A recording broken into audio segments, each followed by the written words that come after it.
Yer kürəsində orta temperatur sənayeləşmədən əvvəlki dövrlə müqayisədə 1,1 Selsi dərəcə yüksəlib. Bu bilirsiniz nə deməkdir?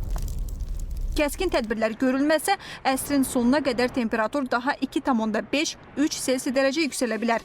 Bu isə dəniz səviyyəsinin qalxması, daha ekstremal hava hadisələri və ərzaq təhlükəsizliyinə təhdidlər daxil olmaqla fəlakətli nəticələr deməkdir. Təkcə son 35 ildə planetdə iqlim dəyişikliyi kəskin dərəcədə sürətlənib və demək olar ki, hər il yeni temperatur rekordları müəyyən edilir. Dəyişən iqlimin şərtlərinin insanların sağlamlığına nə dərəcədə ziyan vurduğunu bilirsiniz, ya da bir çox heyvan növlərinin nəslinin kəsilməsi təhlükəsi yaratdığını. Bu məsələdə beynəlxalq ictimaiyyət ölkələrin üzərinə böyük iş və məsuliyyət düşür. Eləcə də bizim.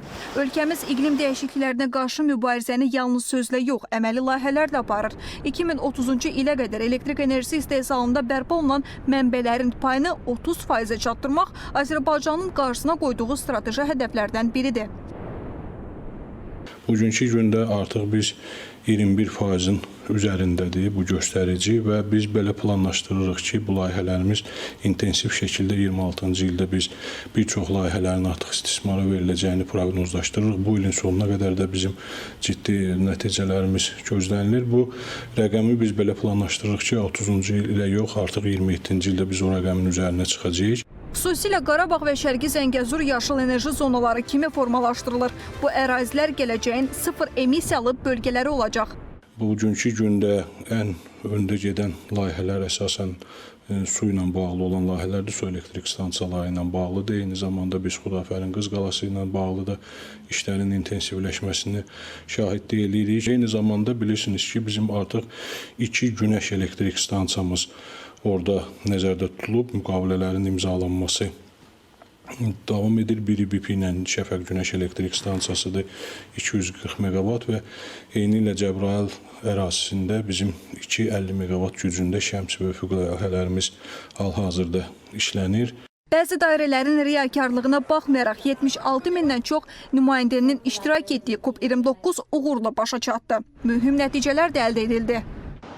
Təzyiqlərə və təsirlərə baxmayaraq Azərbaycanın rəhbərliyi ilə COP29 sədrliyi Paris İqlim Razılaşmasının 6-cı bəndinin bütün müddəaları üzrə tarixi razılıq əldə edib.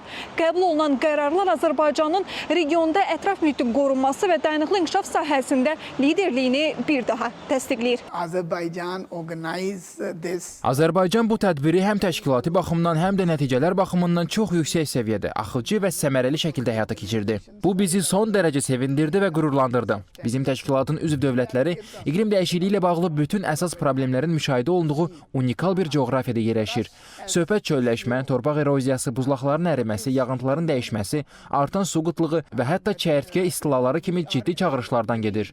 Bakıda dairəvi iqtisadiyyat təşəbbüsü də elan edildi və bu çərçivədə biz üzv ölkələrlə və beynəlxalq təşkilatlarla yaşıl və dairəvi iqtisadiyyat sahəsində əməkdaşlıq etməyi planlaşdırırıq.